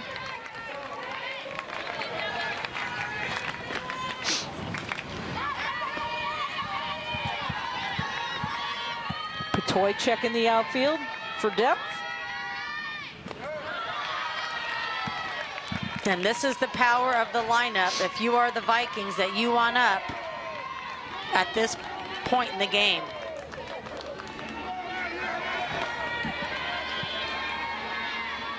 Three and 0. Ball 4.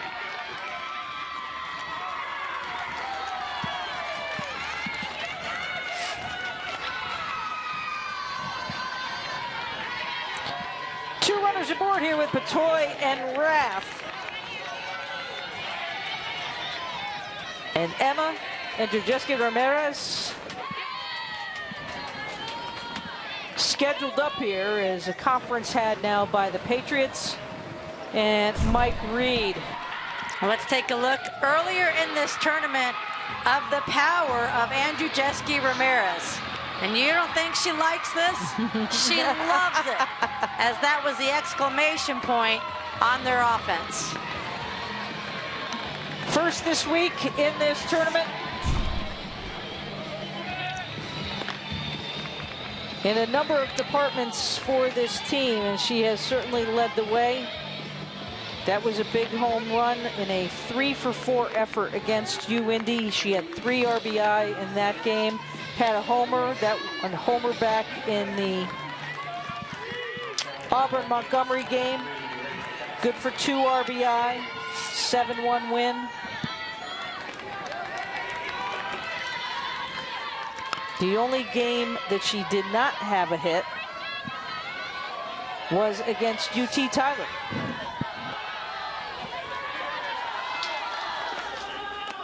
Some work to be done here by Haygood with 2 runners aboard and Patoy out at second and Rath at first base with nobody out.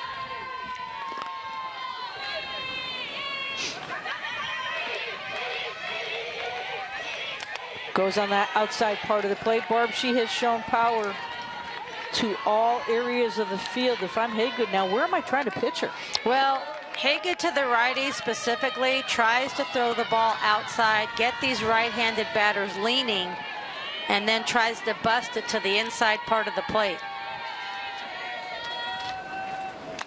Stays on that right side, gets it down on the ground. They go to second for 1. So the runners split the infield on the fielder's choice. And this is the big play on the defensive side of the field. The slow roller and to the left of Price, but she still goes back to Plowcheck at short to get the runner And that is such a big out because that takes away another runner in scoring position. So runners at the corners. This is our first and third situation of the game. And going after that first hit is Jacobson. The play over to first for the out.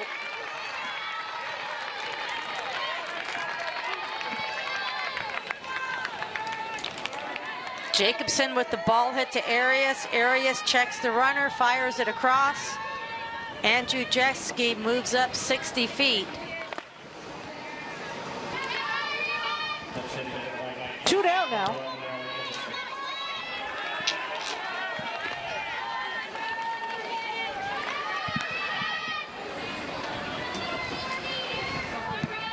Riley Anderson will hit for Paulson here. So Riley Anderson picking up a bat. See if she has some magic in it to push a run across for her Viking team.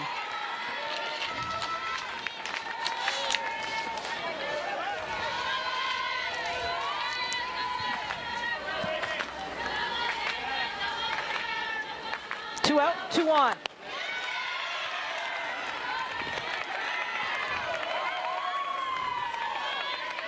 Big pitch by Haygood. We'll see here if she continues to stretch the zone, being ahead 0-2. Stays on that outside corner, doesn't get it. 1-2 now. Good discipline by Anderson. And you always want that 2-strike pitch to be tempting for the hitters to see if they'll fish. Haygood stays with it. Anderson gets a little piece of it out of play.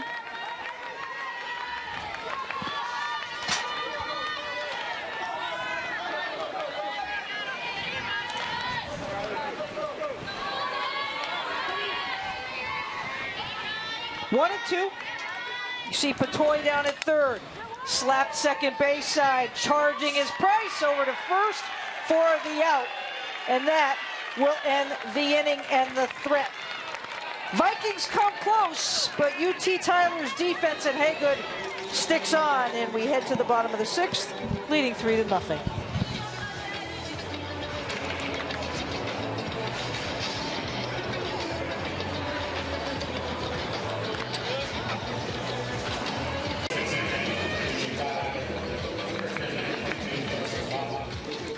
Welcome back to the bottom side of the 6th inning.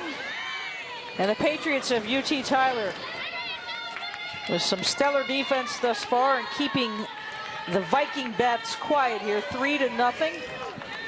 Clarissa Zapata, the 9-hitter, will step in here first against Joey Baker.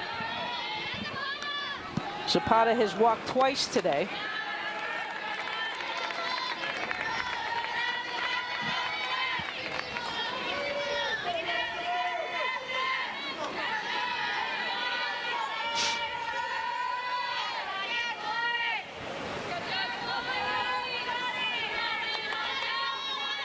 Zapata was actually the first batter that faced Baker in the 4th.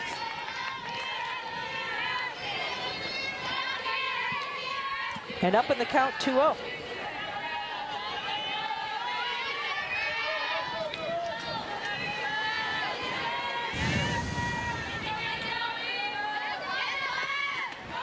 At the knees for a called strike.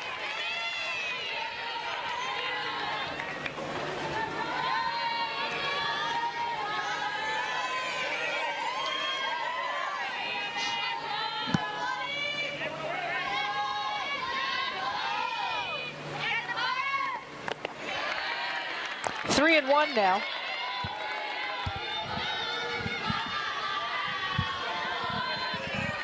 Sam Schott on deck.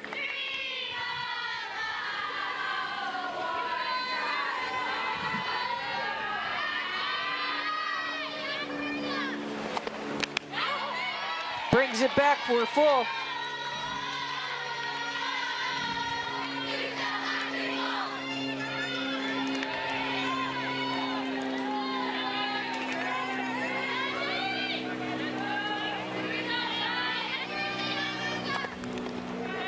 think it hit her, and it did.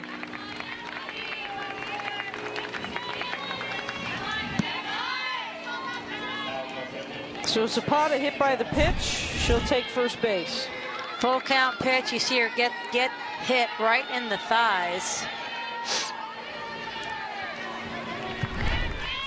Not only one, but two. Yeah, that's not good. That's not good. Sam Schott also been hit by a pitch today. Reach base on a fielder's choice. Lays down the butt on the first pitch.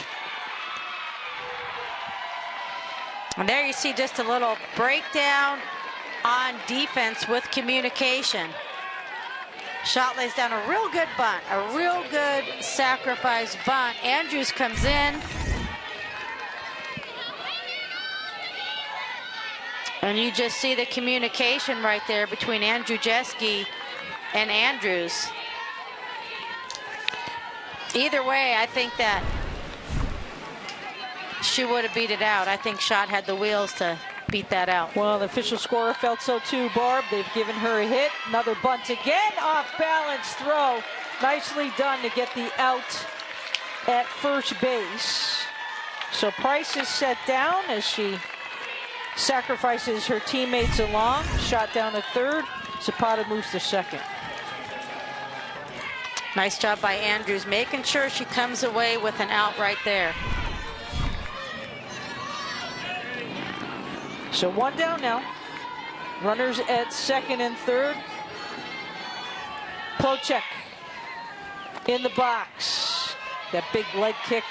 She's flown out twice and walked.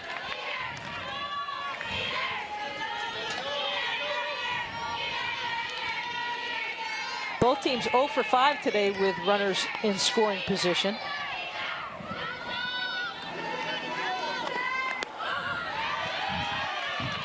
Right there for a strike.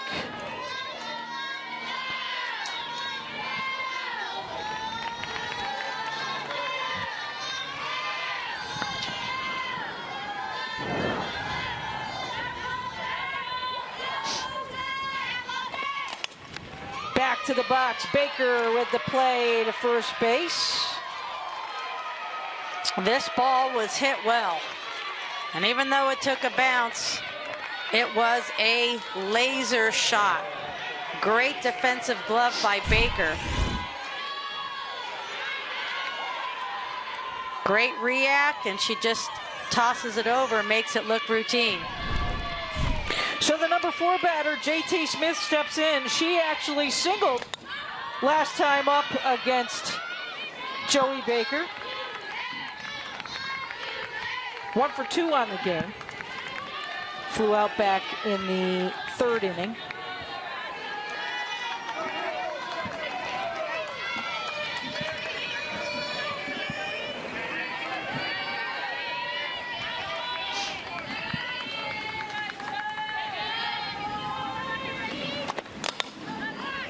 Out to left again, and Barkham for the second consecutive time makes a really nice grab.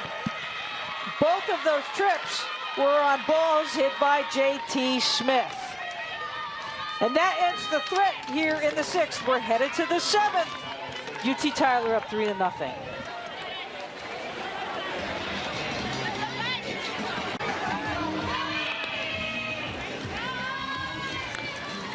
Kristen Hagood steps back into the circle, Barb. She has been in the circle for all 3 victories. Got a little bit of help in relief in game 2.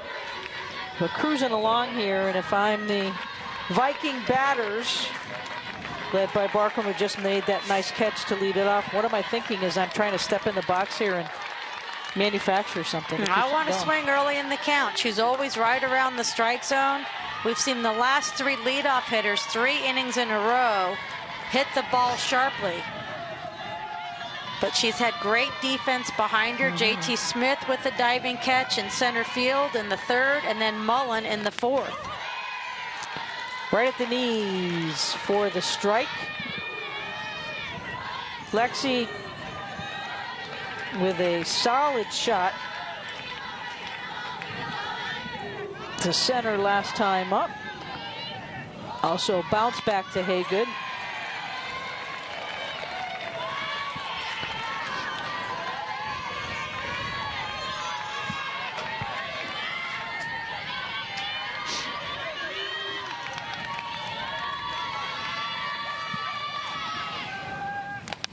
Slaps at it. Just foul. 1 and 2 now. Haygood on top.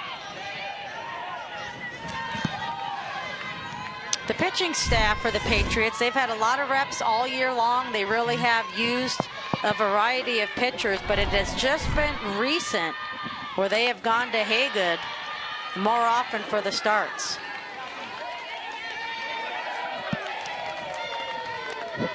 Seen Kaylee Davis with some reps this year. Genesis Armendariz, who has 14 complete games.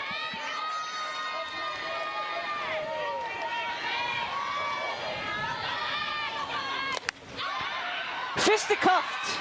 And Plotek with a nice check going back on that ball for the out.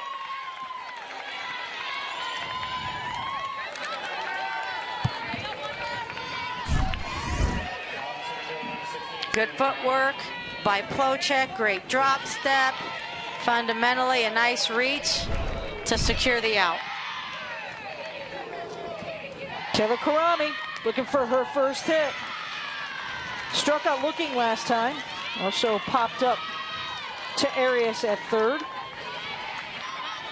And if you're Karami and Crum, you want to turn this lineup over and try to get back to the leadoff hitter who's so dangerous in Malia Andrews.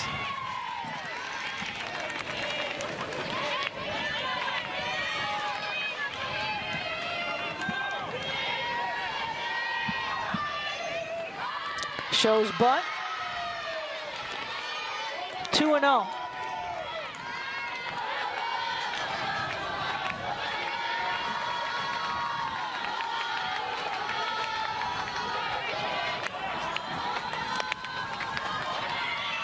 Unassisted. Zapata at first base, and we have 2 outs.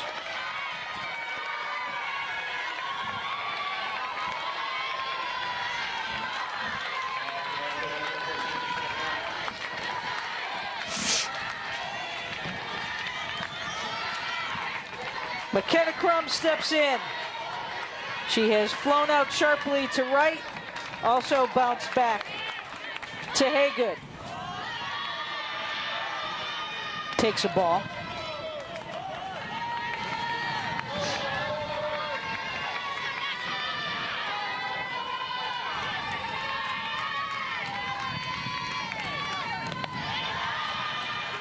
Two and 0.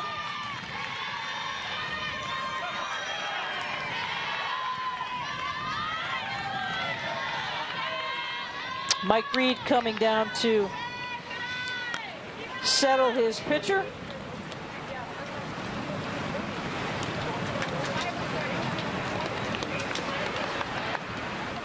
Pretty remarkable what UT Tyler has done, making the jump up to D2 play over the last 3 years to get here 3 times in succession. You know how hard it is. Yeah, again, and you got to look at the leader. Mike Reed has the second highest winning percentage in any coach in any division in NCAA sports. So he is doing something right, a good leader. They always say his organizational skills are exceptional, the way he prepares his team. That's some pretty good Mount Rushmore company right there. 2-1 now after the conversation in the circle. Chopper. Zapata makes the play herself. And game number 1 taking by the Patriots of UT Tyler 1-0. Patriots coming up with some big offensive production. Arias with a 2-run home run. Fantastic job offensively. They pushed one other run across, but hats off to Haygood in the circle with this 4-hit shutout. Her 7th complete game of the season. She is now 4-0 here on championship week. So the Patriots just 1 win away now from a national championship. Game number 2 will be played tomorrow, Saturday, noon Eastern. If the Vikings win, we will have a game 3 at roughly 2:30 p.m. or 30 minutes upon the conclusion of that second game. But for now, the teams will step aside and rest as well for the rest of the day. And UT Tyler victorious in game number 1, 3-0. For our entire crew, my colleague Barb Jordan, I'm Leah Secondo saying so long from Longwood, Florida.